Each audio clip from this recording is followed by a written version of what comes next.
Estamos aqui para dar voz ao povo, em defesa dos cidadãos, pela dignidade humana. Todos temos deveres, mas também todos temos direitos. Será que existe justiça? Isto é o povo a falar.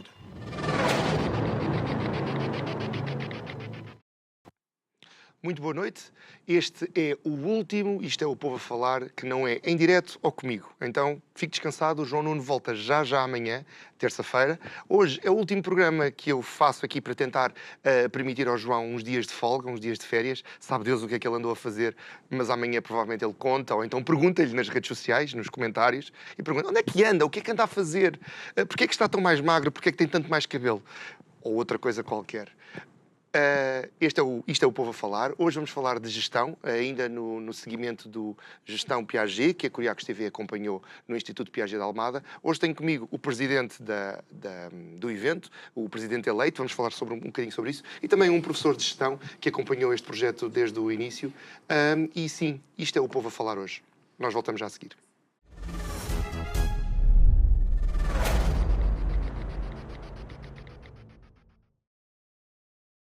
Então, à minha esquerda tenho o Tiago Gonçalves, presidente do Gestão Piaget 2025, presidente eleito, e à minha direita o professor Rui Gonçalves, que não tem nada a ver, o nome de Gonçalves não tem nada a ver com nenhum nível de nepotismo.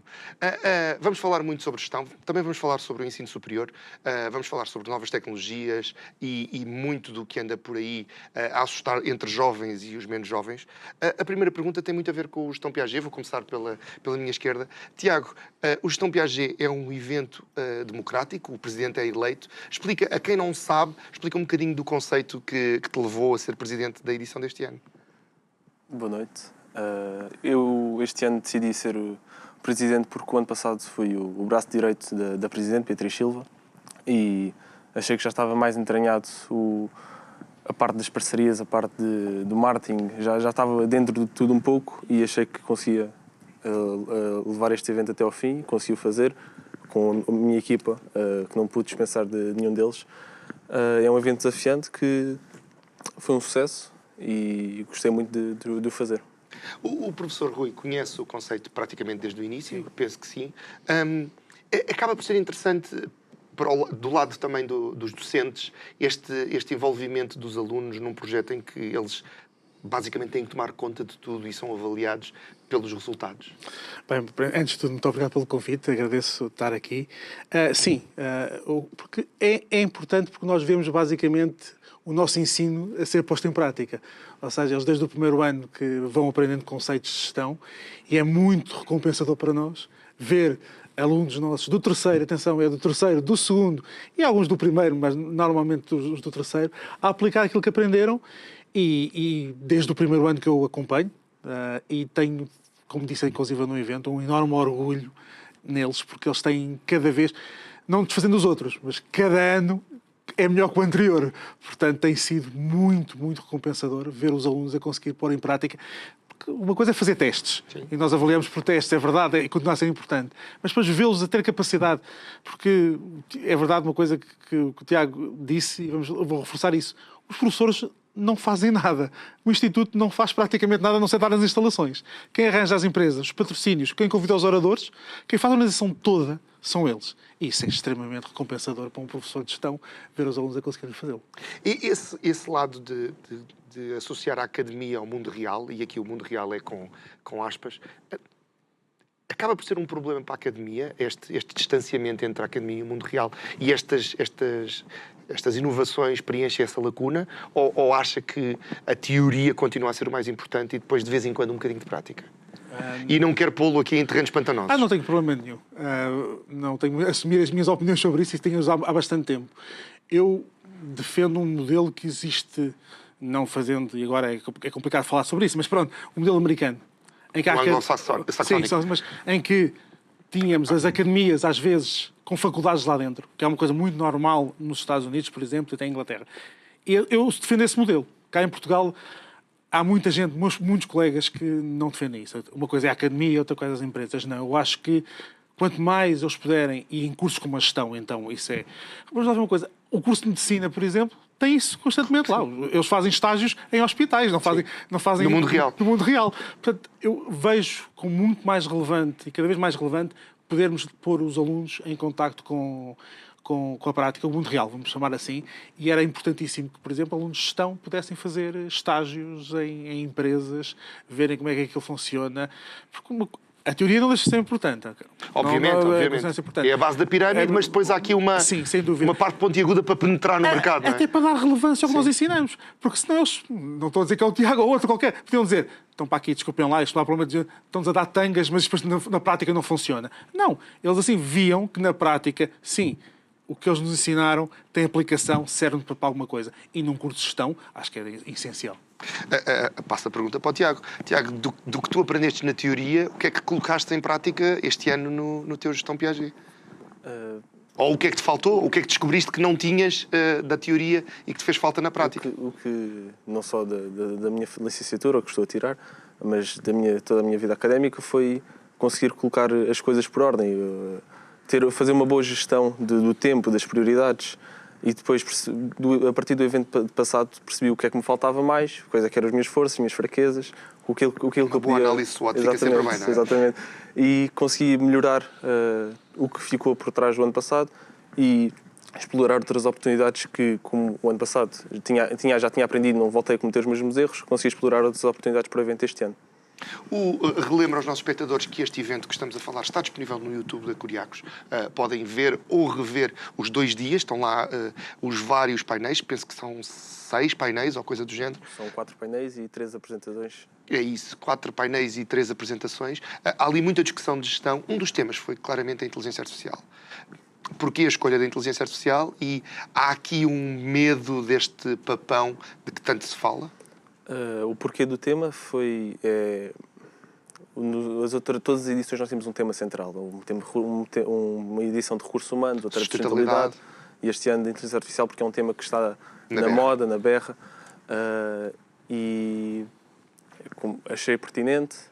Tentei contactar os melhores oradores que conseguissem discutir o tema e acho que fui bem sucedido. E... Qual é que era a segunda parte da pergunta? Se é um bicho-papão, se ficaste a pensar que pode ser uma coisa que te vá colocar o teu futuro como gestor um bocadinho em risco? Não é uma ameaça, é uma oportunidade que está a surgir, que nos vai ajudar. Nós, na gestão, aprendemos que todas as ferramentas vão nos auxiliar e nós podemos fiar-nos nessas ferramentas, mas no fundo somos sempre nós a tomar decisões. E a inteligência artificial vem para isso, para nos auxiliar na tomada de decisão. O professor teve uma posição interessante no seu painel. Lembro-me que a dada altura disse: eu não quero ser aqui o advogado do diabo, mas, mesmo não sendo uma coisa que eu concordo, fica importante aqui dizer isto.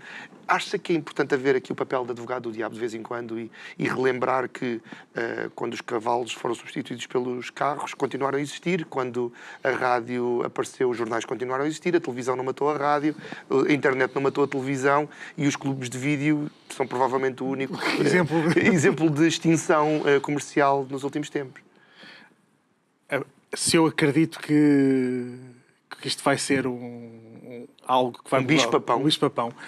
Não acredito que vai ser um bicho-papão. Vai ser um bicho-papão para quem não quiser aceitar que ela está cá. Mas isso também aconteceria, que quem nunca quis conduzir um carro ficou para trás com certeza. Houve uma altura, nós já nos lembramos de alguns disso, mas quando compraram os computadores, houve pessoas que disseram que eu nunca vou aprender a fazer isso. E agora temos pessoas... A minha mãe, por exemplo, tem 77 anos e usa redes sociais e usa WhatsApp e usa as coisas todas. Quem não aderir, sim, para esse vai ser um bicho-papão. Mas, primeiro, acho que a tecnologia vai ser cada vez mais fácil de utilizar e vai ser... mais orgânica na sua interação. As pessoas vão aceitá-la de forma normal. Já há muita gente que fala, assim, não falando de publicidade, mas a Siri da Apple, já há quem comunica com a Siri como se tivesse... Não acho que seja o bicho-papão. Acho que quem não a aceitar vai ser um bicho-papão. Okay? Agora, eu tenho colegas meus que acham e passam o dia, e isso acho mal, nas aulas a dizer, cuidado, vem a inteligência artificial, vão ficar todos sem emprego. Não vão ficar todos sem emprego. Eu acho que há muito... Quem vai ficar sem emprego é os que não usam inteligência artificial? Pode ser assim a frase? Alguns sim. E outros em algumas atividades. Inclusive, num evento houve pessoas que falaram sobre isso. Antigamente, eu para fazer um programa de computador passava... Assim, e estamos aqui num estúdio de televisão. Houve alturas em que os cenários todos que nós tínhamos atrás tinham que ser feitos por arquitetos, pintores, etc. Sim. Não foram. Sim. Mas essas pessoas evoluíram. Sim. E são eles agora que usam ferramentas. Primeiro foi as ferramentas gráficas para eles próprios produzirem. Os fotógrafos antes tinham que saber revelar. Hoje em dia tiram fotografias com digital. Mas continuam a ser eles. O fotógrafo não morreu. Sim. O digital está lá. Especializou-se. Percebeu como é que tirar partido da tecnologia e a mesma coisa vai acontecer com a inteligência artificial. Ou seja, vamos ter que ser pessoas capazes de trabalhar com essas ferramentas. Acredito que haja uma profissão ou outra que desapareça, o que é normal. O ferrador desapareceu, mas apareceu o mecânico, Sim. e apareceu o bate-chapas, e apareceu um montão de... Ou de outras coisas que aparecem. Portanto, não me parece que seja Um bicho-papão. o bicho-papão que vai... Agora, está a servir para, se calhar, assustar muita gente. Eu trato a inteligência artificial como um estagiário. Ponho-a a fazer coisas que não quero e revejo 3 vezes. Que é basicamente o que faço com os estagiários. Não é uma... Não, e atenção, ou como estagiário, ou como, se quiser ver, como recém-nascido. Pronto.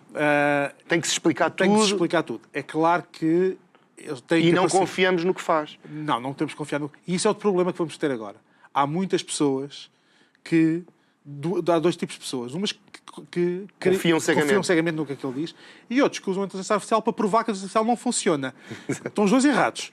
Não é? Porque se não há procura de erros, é fácil de encontrá-los. Não é? E aqueles que acreditam em tudo o que ela diz, também é errado.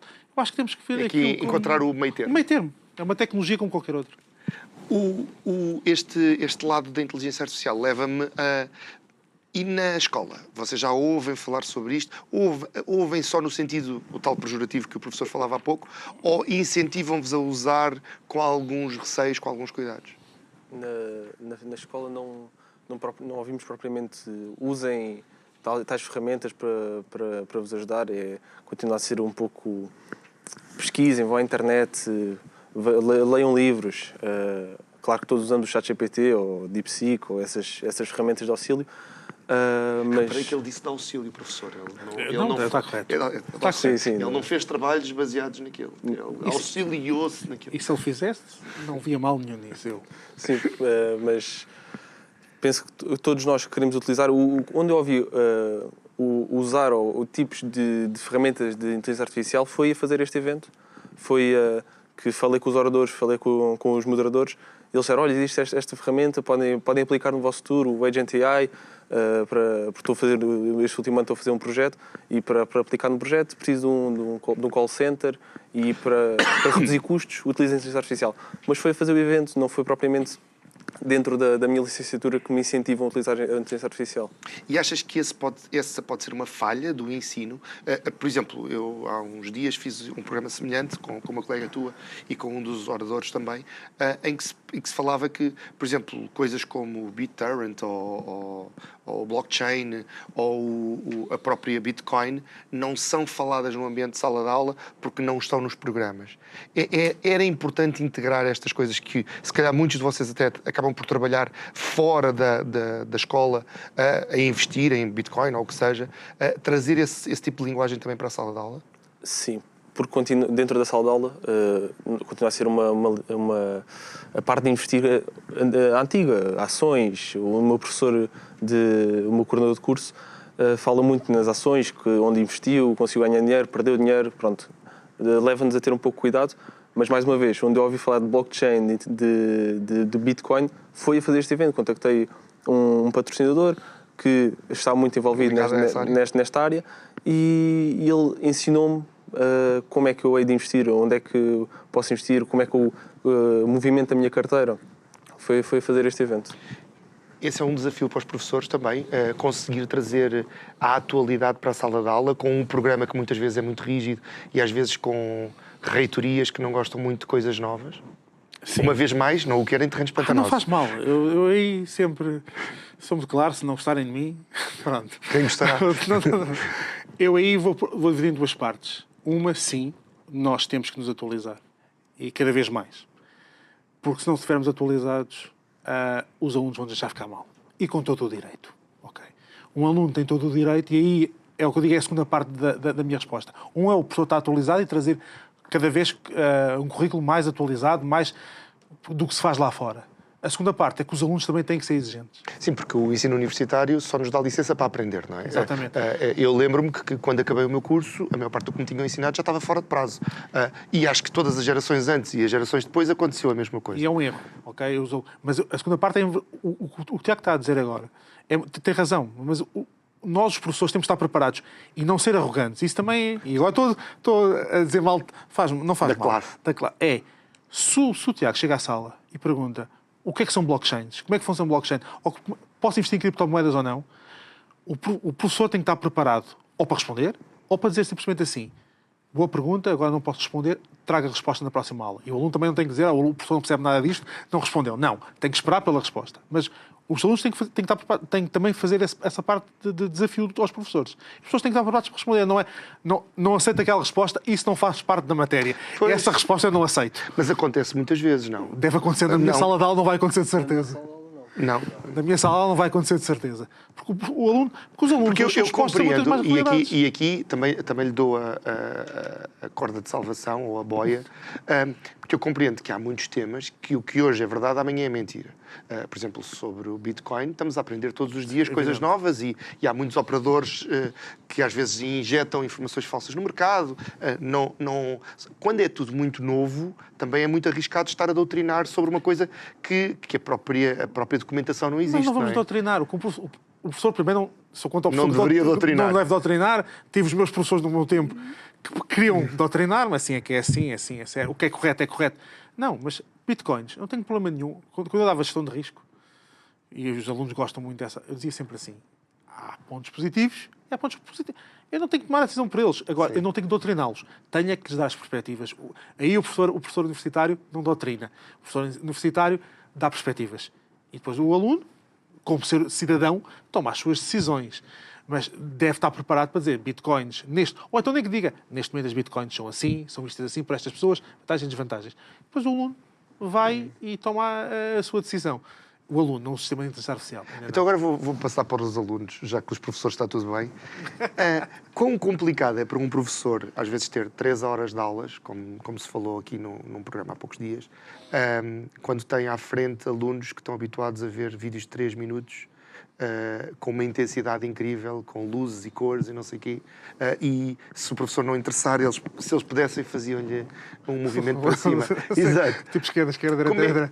Não, para cima e para baixo. Esquerda e direita é outra coisa. Não, mas eu estava a pensar uma aplicação que permite isso. Noutra aplicação. Mas como é que para si, como é que é enfrentar também essa sala de aula que se calhar é mais agressiva para o professor, porque os estímulos dos novos mídia são muito mais intensos do que alguma vez nós estivemos expostos? Bem, se calhar, uma sugestão mais fácil, eu começaria por não ter aulas de 3 horas. Pois. Passava a ter aulas de 1h30. Acho que 1h30, às vezes não dá. Se calhar dividida em 2 de 45 era o ideal, não é? Não, mas 1h30 ainda se consegue. Aguentar bem os alunos e eles conseguem lá estar bem. Mas pronto, às vezes não é possível por outras razões de planeamento, horários, etc., que não dá.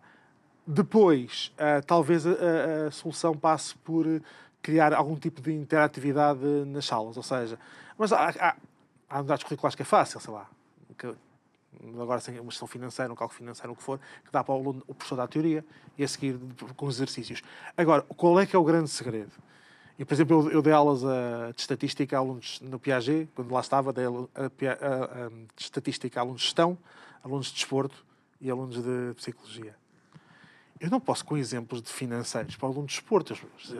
Agora, se eu chegar lá a falar em lesões, em golos, e no de psicologia falar em stress ou suicídio, desculpem lá o termo, uma coisa desse género, eles sentem-se mais. Portanto, uma das grandes adaptar a mensagem ao espectador.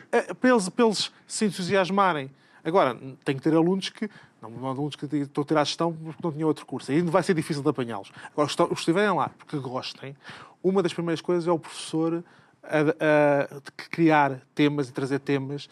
Por exemplo, eu lembro-me que, quando estava a dar a gestão financeira, bastava, quando as aulas estavam a ficar assim um bocadinho mais secantes, vamos chamar-lhe assim, eu dizia assim, vamos falar um bocadinho de branqueamento de capitais. Isso é interessantíssimo. Encher a sala, se eu quisesse a sala cheia... Podemos falar sobre branqueamento, não estou a brincar. Não vamos falar sobre isso. Branqueamento de capitais. Eu dizia sempre aos meus alunos, olha, eu vou-vos ensinar, mas não é para aplicarem, hein? Nunca digam que eu vos ensinei como é que isto se faz. Okay. Isto é para vocês saberem o que não se deve fazer. Mas era uma maneira de, se a sala tiver a ficar-se morta, trazer exemplos para a sala. Outra coisa é usar as novas tecnologias. Há muitos professores que hoje em dia já usam quizzes, jogos. Porque a malta nova gosta de jogos. Cresceram com jogos. A gamificação. A gamificação. É gamificar as aulas. Gamificar as aulas pode passar por aí. Para essas aulas de 3 horas, pode passar por aí. A gamificação que também passa por algoritmos, mas isso a gente já vai falar. Tiago, e para ti, como é que é assistir a uma aula de um professor que às vezes não é tão interessante e não tão versado, dá vontade de fazer swipe para ver se aparece outro mais interessante? Há professores e professores. Por exemplo, no caso do professor Rui, e como o professor já não está lá, posso ter à vontade. Não, mas o professor Rui sempre foi um ótimo professor e, nesse caso, nós, se calhar... E os que lá estão, são todos. Sim. Ainda não acabaste o terceiro ano. É isso. Sim, são todos, não estamos aqui para desgraçar ninguém. Mas quando o professor percebia que a aula estava a ficar mais secante ou os alunos já tinham perdido a atenção, eu se calhar também já era um desses alunos que já não estava ali, o professor dizia, então vamos falar de branqueamento de capitais. Eu levantava logo a cabeça, o que é que se passa? Isso eu quero fazer. Exatamente. Mas sim, os professores que não conseguem aplicar ferramentas, quizzes... Achas que a culpa está do lado dos professores ou também pode estar um bocadinho do lado da superexcitação que vocês são... Sim, dos dois lados, porque nós já estamos habituados a ver vídeos de 8 segundos, de 15 segundos, Reels, TikToks, e a nossa capacidade de captar a atenção perde-se. Não pode haver também aí do vosso lado uma falta de capacidade de atenção devido a essa programação? Isso há de certeza que... E tentas, por exemplo, evitar? Fazes alguns detoxes digitais de vez em quando? Não é um assunto? Os detox digitais que eu faço é quando estou no trabalho, não tenho telemóvel. Ok, parece-me bem. Mas de resto, não. Quando estou em casa fico a ver os TikToks, os Reels, mas porque eu acho que não me afeta... Perdão, não me afeta nas aulas, porque se eu quiser estar lá 45 minutos, 1 hora e meia, 3 horas, a ouvir o professor a falar, eu consigo fazê-lo.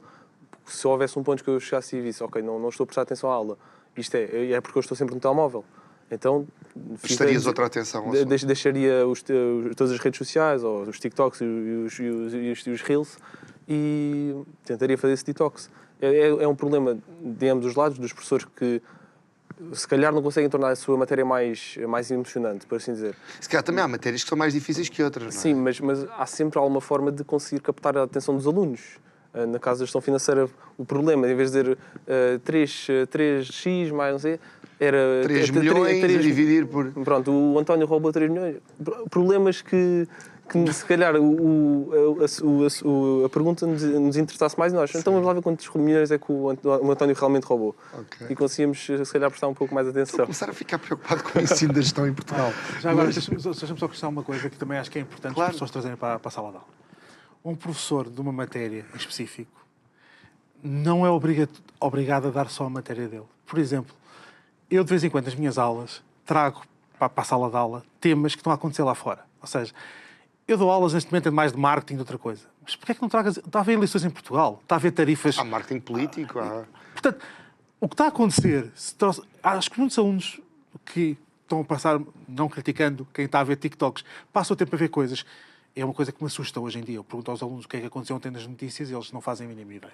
Okay? Que é uma coisa que eu acho que aí é uma falha que eu tenho que dizer a estas novas gerações. Okay? Ver notícias, e há várias maneiras de fazer. Não precisam estar a ver só telejornal, não precisam. Tem rádios, tem podcasts, tem mata...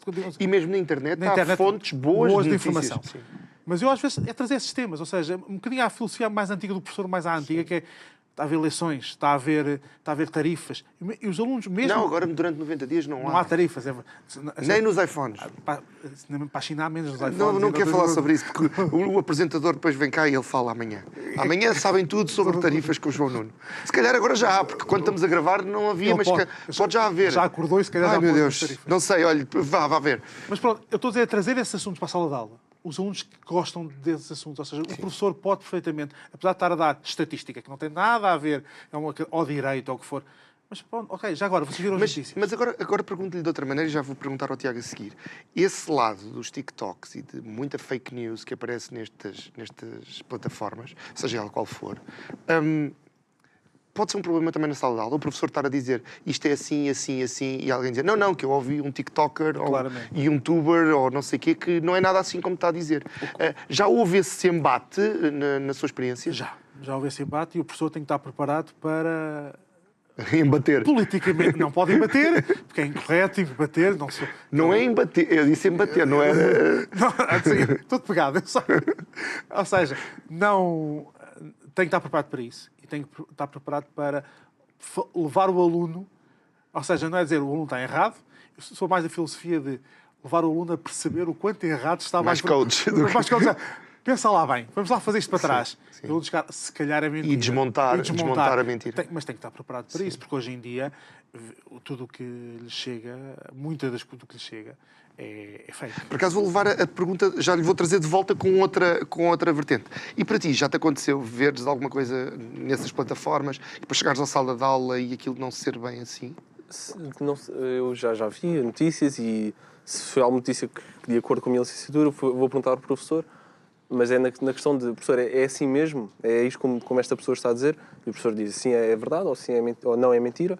Portanto, o professor como um prescritor, como alguém que tem a confiança da sapiência antiga. Sim, é como se fosse o TikTok é um jornal menos fiável e o professor é uma fonte de notícias mais fiável, que nós conseguimos perguntar-lhe, bater-lhe, e ficar mais informados com a sabedoria dos professores. Agora, pergunto de outra maneira, agora ao presidente do Gestão Piaget 2025. Vocês tiveram um painel de oradores particularmente jovem, comparado com os anos anteriores, e jovens de sucesso, muitos deles já com matéria dada e com provas dadas na área da gestão, na área empresarial. Pergunto-te isto de outra maneira. Não te assusta às vezes que certos influencers, vamos lhe chamar assim, e não estou a falar de nenhum dos membros dos painéis, estou a falar a exterior a isto, assim, falsas ou estranhas interpretações de riqueza, que às vezes podem ser falsas e criar uma atitude de se ele conseguiu, eu chego lá, mas aquilo pode não ser bem verdade. Aqui o aspiracional como uma forma errada de ver a vida. Sim, isso há muito, não é das pessoas dos oradores dos painéis, mas muito na internet já há vários anos pessoas que demonstram um certo nível de riqueza e que se fizermos isto conseguimos ficar como eles estão, e depois percebemos que é mentira. Depois de pessoas falharem, de comprarem os seus cursos, de falhar, nós percebemos, afinal isto é mentira, não é bem assim. Assusta nesse aspecto, porque nós temos que perceber as pessoas que são realmente bem-sucedidas. Tivemos lá oradores, tivemos lá um dos palestrantes que foi bem-sucedido, tenta-nos dar discursos mais motivacionais e perceber o que ele fez e as provas que ele tem de que foi bem-sucedido e seguir os mesmos passos ou percorrer um caminho semelhante ao que ele percorreu. É um perigo este aspiracional de ver jovens com carros desportivos e mulheres e casas com piscina e viagens para aqui e para ali e depois dizerem, se quiseres fazer como eu, é só comprares o meu curso. É complicado. Mas eu acho que estes jovens de hoje estão a ficar mais... Já passámos por uma fase em que eles estavam mais crentes nessas banhas da cobra. Nessas banhas da cobra. Hoje ainda há muita gente que cai, mas não é só eles. Ou seja, nós vemos aí notícias de pessoas que, bem mais velhas, que caem em coisas maravilhosas. A ajudar um astronauta a voltar do espaço e um Brad Pitt que está com uma doença. Era uma coisa assim, não era? Sim. Há coisas desse género. Eu acho que eles olham mais no sentido... E é isso, o perigo é esse. Não é tanto aqueles que tiraram o curso e fizeram. O que assusta mais é aqueles que não tiraram o curso e conseguiram. E eu não tenho problema nenhum. Houve pessoas, sei lá, tivemos o senhor que morreu há pouco tempo, o senhor Nabeiro, que não teve curso superior nenhum e construiu um império. Portanto, eu acho que a pessoa sem curso pode ter sucesso também. Agora, eu não quero que eles pensem que não vale a pena. Depois o Steve Jobs desistiu da faculdade, o Bill Gates desistiu da faculdade, o Mark Zuckerberg... E eles começam a pensar, a faculdade não serve para nada.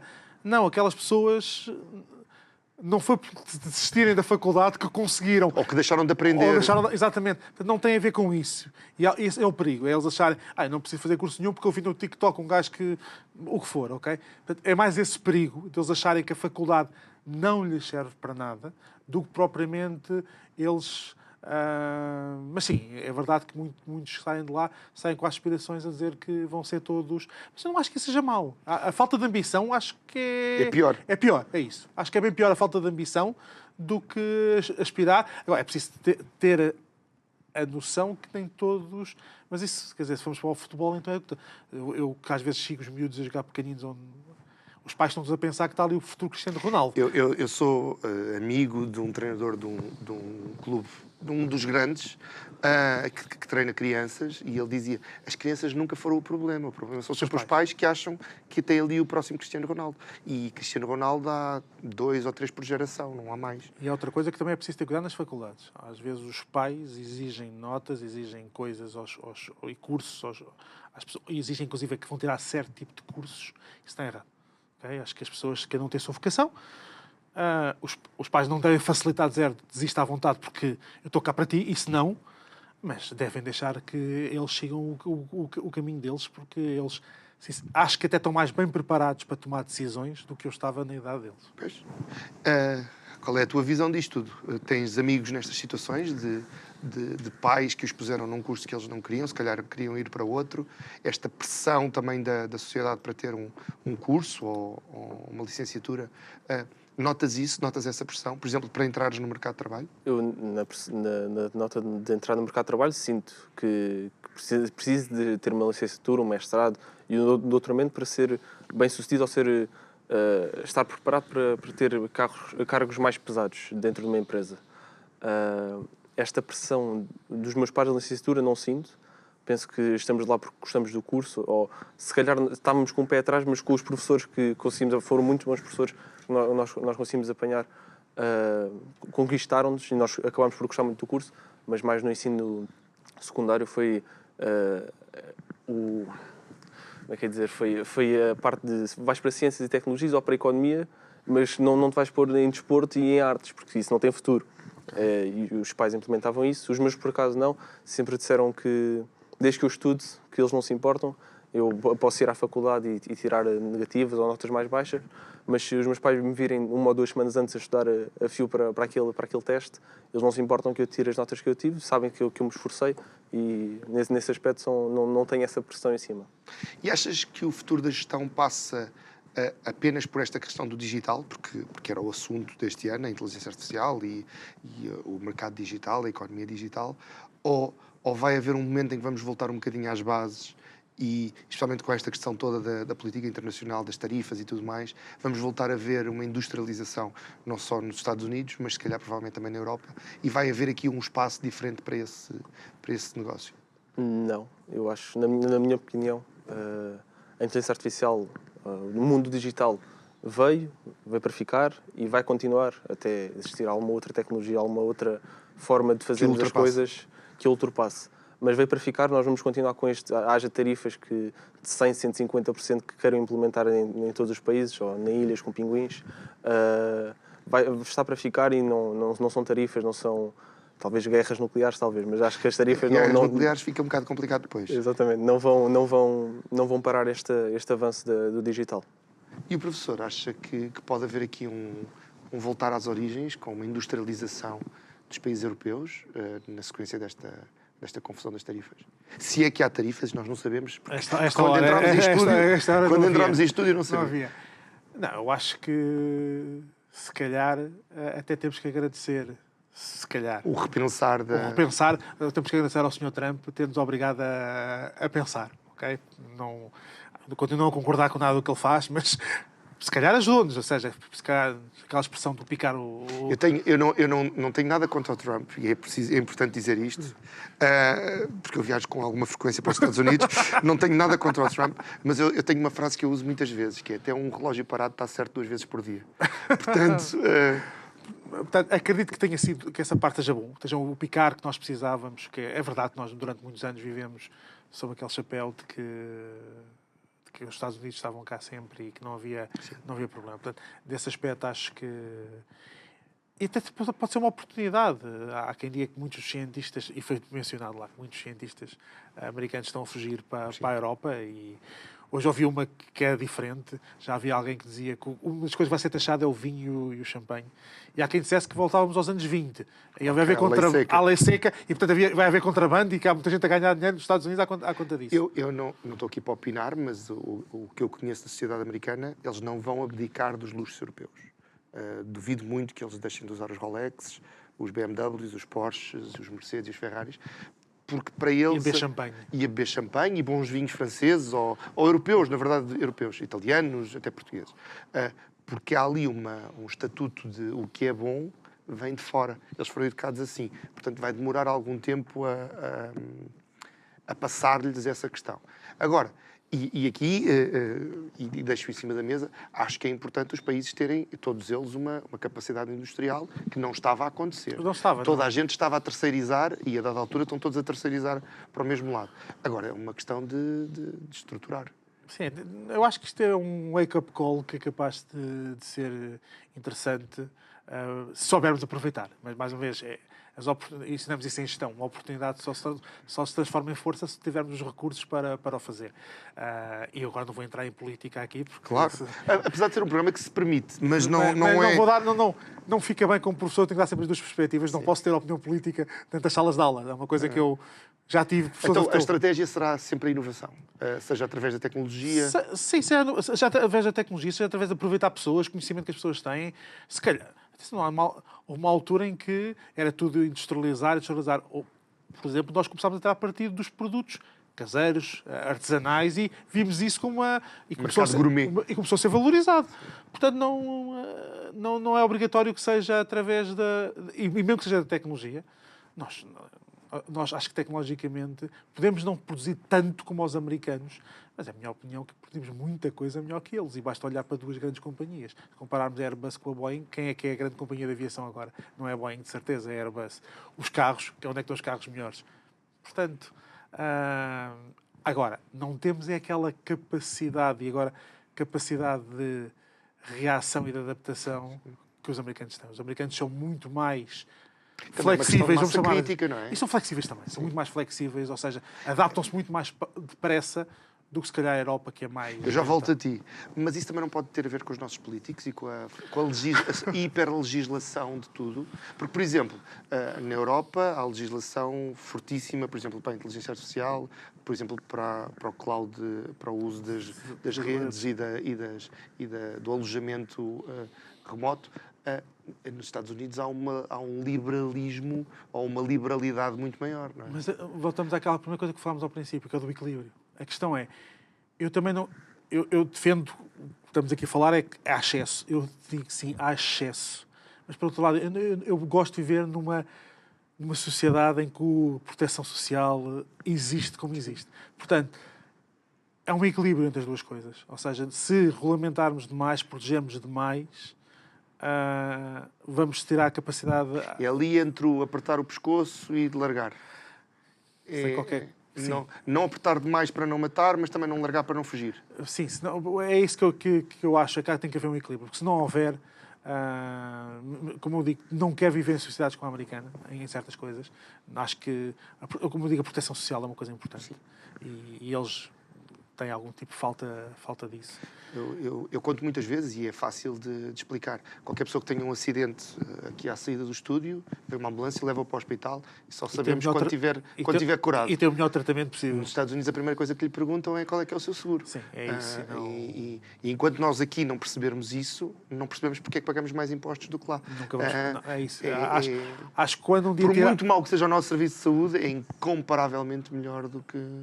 sim. Isso, e acho que é melhor que muitas pessoas Só quem não viaja. Só quem não viaja, exatamente. Vou mudar aqui um bocadinho outra vez para o Tiago, senão o Tiago fica triste, professor.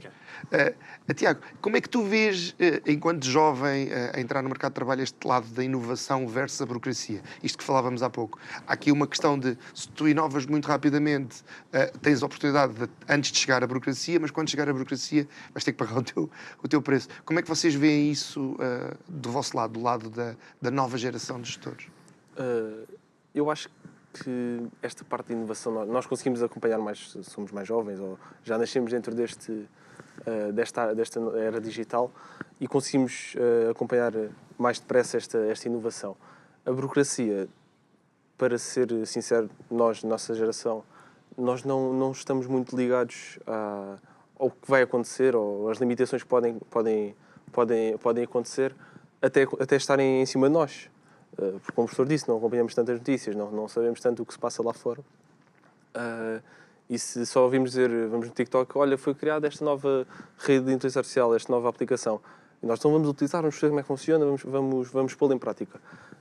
E se daqui a uns meses a Europa nos diz, olha, esta aplicação não é possível ser utilizada, e nós já estarmos moldados àquela aplicação, vai-nos cortar um pouco as pernas até surgir outra nova e nós temos que voltar-nos a adaptar a essa aplicação. Mas isso não vos leva, por exemplo, a alguns riscos?